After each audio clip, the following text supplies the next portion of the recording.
عليكم ورحمة الله وبركاته. الحمد لله نحمده ونستعينه ونستغفره ونؤمن به ونتوكل عليه ونعوذ بالله من شرور أنفسنا ومن سيئات أعمالنا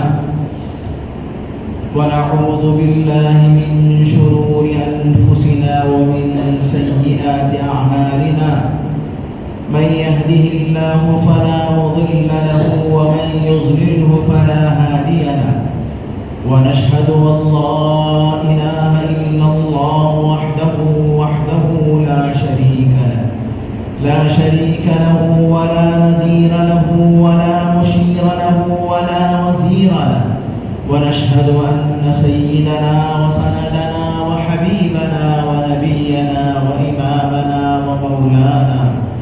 ومولانا محمد وبارك وسلم تسليما كثيرا أرسله الله تعالى بين يدي الساعة بشيرا ونذيرا وداعيا إلى الله بإذنه وسراجا منيرا. أما بعد فقد قال الله تبارك وتعالى في القرآن المجيد والفرقان الحميد: أعوذ بالله من الشيطان الرجيم. بسم الله الرحمن الرحيم. وإذ أخذ الله ميثاق النبيين لما آتيتكم من كتاب وحكمة ثم جاءكم رسول مصدق لما معكم لتؤمنن به ولتنصرنه قال أأقررتم وأخذتم على ذلكم إسري قالوا أقررنا قال فاشهدوا وأنا معكم من الشاهدين.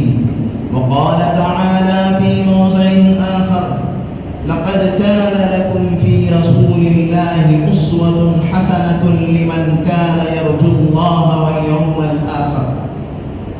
صدق الله العظيم وصدق رسوله النبي الكريم ونحن على ذلك لمن الشاهدين والشاكرين. سبحانك لا علم لنا إلا ما علمتنا إنك أنت العليم الحكيم.